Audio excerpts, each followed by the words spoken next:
Hi there mga kapatid, it's another day again and it's a new topic. Welcome to my channel. But before that, kung bago ka pa lang sa channel ko, please don't forget to subscribe and hit the notification bell para sa latest update and paki-like and share mo na rin. Usapan naman natin yung column sa Manila Times sa counterpoint na impeachment looms. Kitang-kita na ba, Attorney Sal, ang planong pagpapatalsik sa pangalawang Pangulo para sa 2028 elections?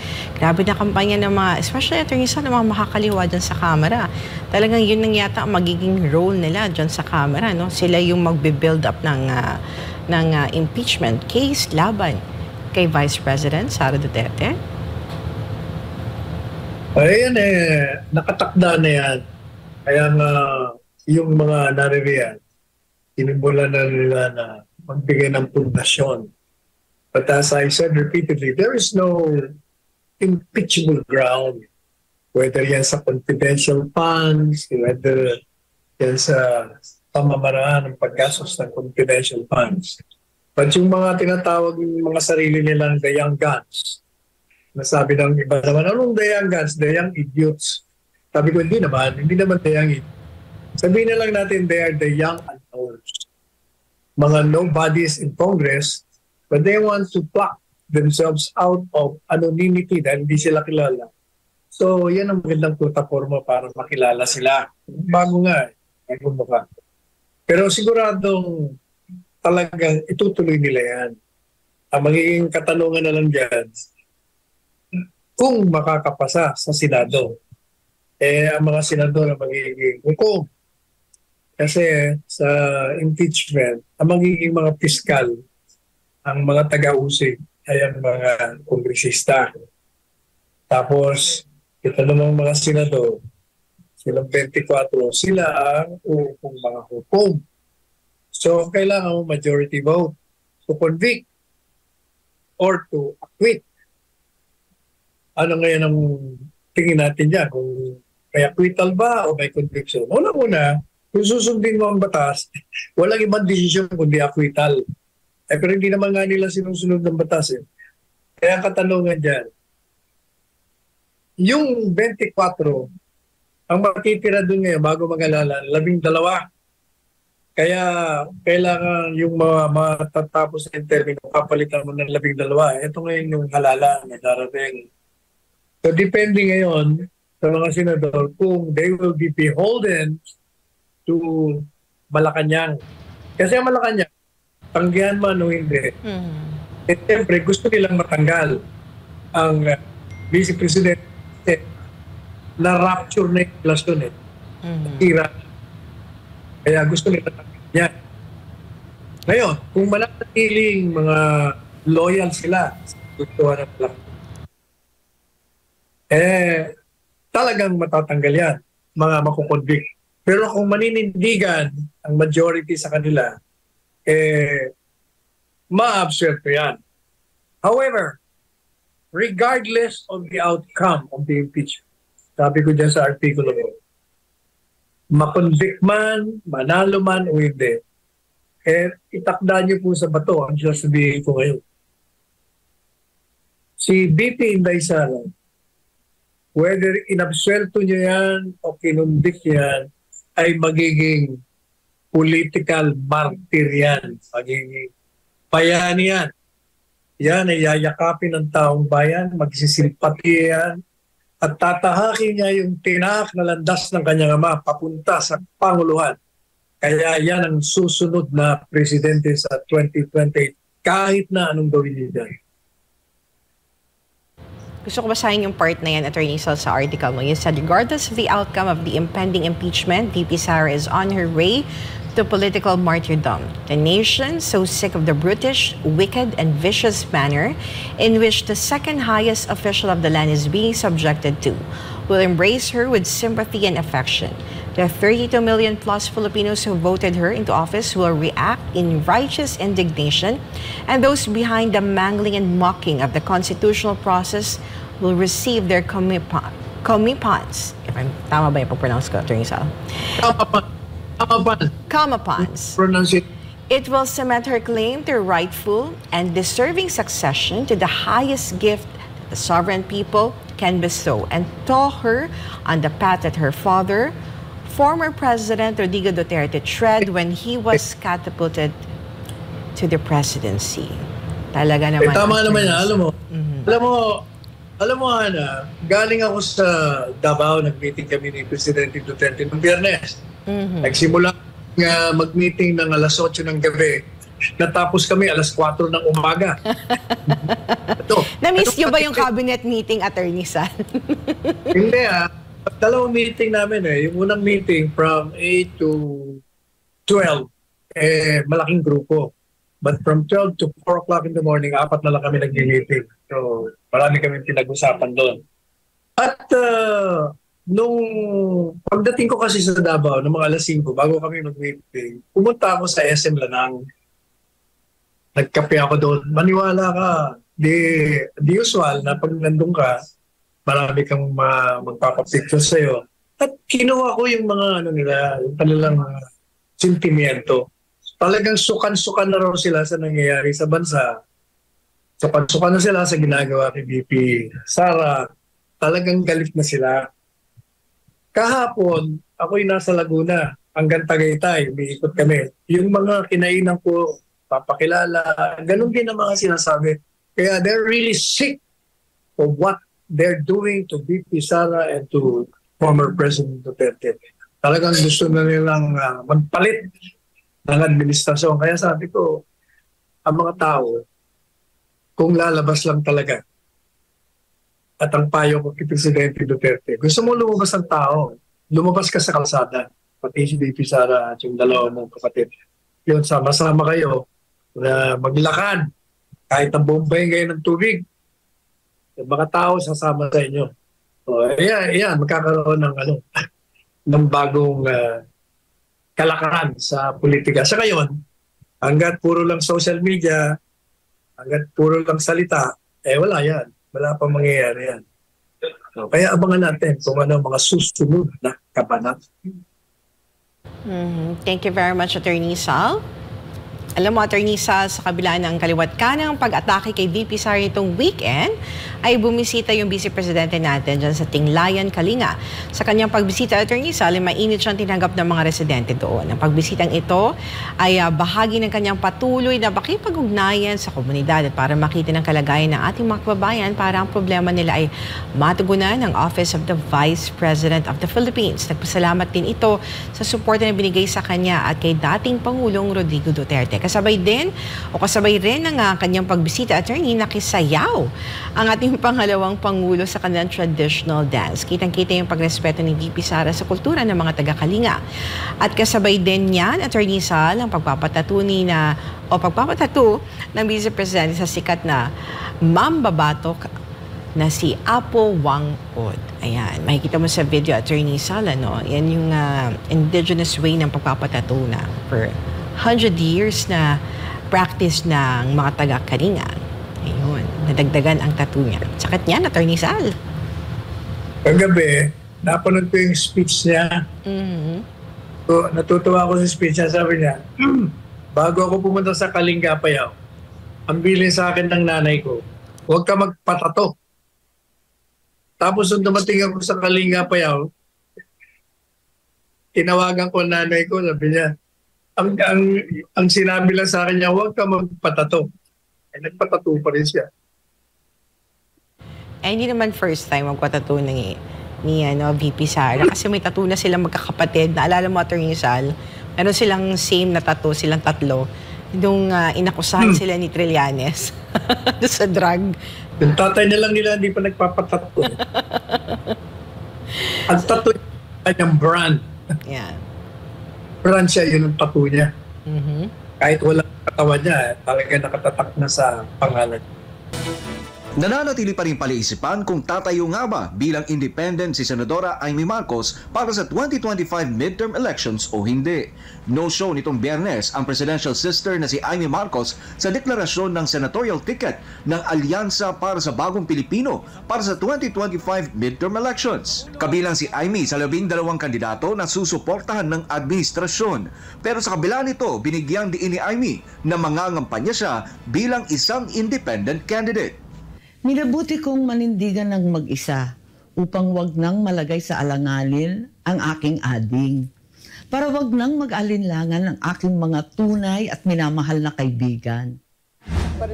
Pero nang tanungin kung di ba siya mahihirapan sa kampanya kung walang suporta mula sa malaking makinarya ng alyansa na inendorso ng kanyang kapatid, ay ito ang sagot ni Amy. Kaya nga first time ko nga gawin to Kaya medyo aasahan ko na lamang na makukumbida ako siguro at kung papupuntahin ako, ano ba naman pumunta, wala namang problema doon. Si Amy ay inakusahang namamangka sa dalawang ilog sa parehong panig ni na Vice President Sara Duterte at kanyang kapatid na si Marcos Jr. Pero ayon sa senadora, wala siyang papanigan, bagkus nais niyang magkasundo ang dalawa. Ang malaking konsiderasyon yung sitwasyon ko, yun talaga ang pinakamahalaga. Kung may dalawa kang malapit na kaibigan at sila'y nag-aaway, kakampihan mo ba yung isa laban sa isa? Siyempre, ang gusto mong mangyari, pagbatiin sila, magkausap sila, at ikaw na ang magiging daan para doon. Sa ngayon ay questionable kung magiging independent si Amy sapagkat siya ay miyembro ng Nationalista Party o NP, ang partidong pinangungunahan ni dating Senador Manny Villar.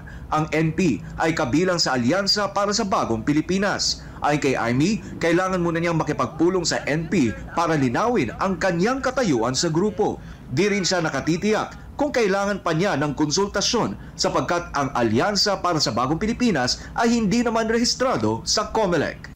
Para sa Diyos at sa Pilipinas kumahal, Troy Gomez nag-uulat, SMNI News. Samantala, hindi pakikipag-alyansa sa sinumang politiko anumang partido ang prioridad ni Vice President Sara Duterte ngayon. Aniya, tinutukoy niya ang pagdepensa sa kanyang opisina. Si Jason Lubrico, magbabalita. Sa pagkikita ni Vice President Sara Duterte at dating bise na si Leni Robredo sa Naga City, lumutang ang posibilidad na magkaroon ng alyansa sa politika sa pagitan ng dalawa. Pero ayon kay VP Sara na hindi siya handa na makipag-alyansa sa kahit sino mang politiko o anumang partido. Naibahagi nga rin ng bise na tumanggap po siya ng imbitasyon noon mula kay Pangulong Ferdinand Marcos Jr. at dating Pangulong Rodrigo Duterte na sumama sa kanilang partido. Pero aniya, ang pagdepensa sa Office of the Vice President ang kanyang prioridad ngayon. Right now, hindi ako, ang sinasabi ko nga noon, I'm single and ready to mingle. But right now, hindi ako handa na sumama kahit kanino man because kailangan ko muna ayusin at ipagtanggol ang Office of the Vice President. So nandun tayo sa protect the Office of the Vice President na isa sa mga, of course, duties ng Vice President. Wala rin aniyang diskusyon na makipag-alyansa ang hugpong ng pagbabago sa Partido Demokratiko Pilipino o PDP. Pero may payo kaya ang ama ni VP Sara sa kanya sa pagdepensa sa kanyang tanggapan? PRD, talaga, iniisip niyo, magbibigay ng advice yun. Yan, sasabihin lang nun, sapakin mo na yan, sapukin mo na yan, sunugin mo na yan. Ganun. PRD is a jarhead, no? Alam naman natin lahat yan.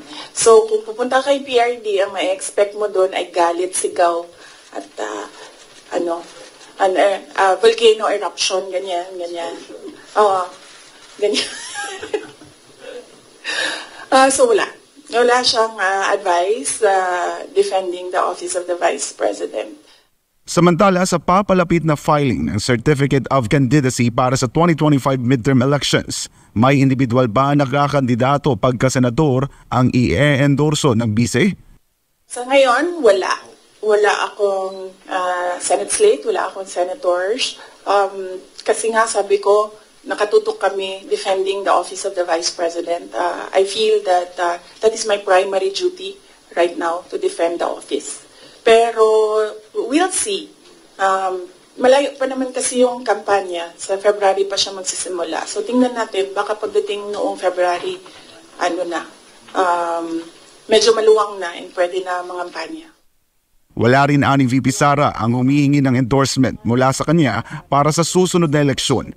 Sa tanong naman kung tutuloy ba sa pagtakbo sina dating Pangulong Duterte, Davao City Mayor Sebastian Duterte at Congressman Paulo Duterte sa midterm elections, narito naman ang sagot ni VP Sara. Naku, hindi ko alam. Basta naririnig ko lang siya sa mga grupo nila, mga tao na nakapalibot sa kanila na tatakbo daw, naghahanda, tumakbo. Hindi ko lang alam kung sasabay-sabay silang tatlo. Para sa Diyos at sa Pilipinas kumahal, ako si Jason Rubrico, SM9 News. Ayun, Attorney Sal. Talagang hindi mo na magkikipag-alyansa yan. Titingnan niya ako sa midterm. Pero gaya ng palagi ko sinasabi, pag midterm elections, natural lang na mananalo ang administration candidates. Ang sigurong pag-usapan natin, although, kumbaga, foregone conclusion na kahit na anong gawin mo, talagang lalabas at lalabas kasi nga, yung majority ng mga elektorado ay kulang sa formal na edukasyon. Kaya kayang ma-influensya, mabili, padala sa utang na loob, padala sa mga gimmick ng mga politiko. Pero tingnan mo, yung mga nasa administration candidates, karamihan dyan, kung hindi tayo nagkakamali, puro mga naglinyang anti-Marcos yan . Kung banata nila ang mga Marcos ng mga nakarang halalan ang titindi.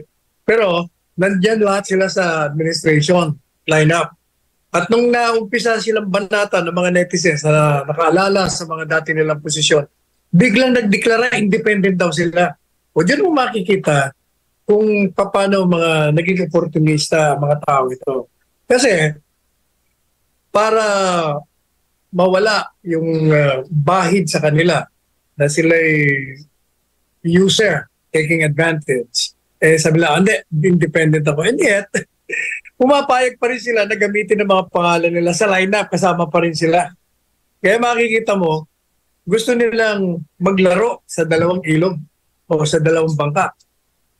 Gusto nilang kunin ang boto ng Marcos group, gusto nilang kunin ng boto ng Duterte group. Kaya tingnan mo yung mga nagdadeklara ng independence, lalo na yung isang kapatid ng pinakamataas na official ng bansa. Yun ang ginagawa nila. Ayaw nila kunyari, pero they're using the party, the resources of the party, the influence of the party to get votes. Kaya kukunin nila yon, nandun sila sa lineup, pero kunyari magdideklara silang independent para yung mga nandito sa grupo ng Duterte, buboto sila independent. Naku, buladas po, bulayin yung mga lelang nyo.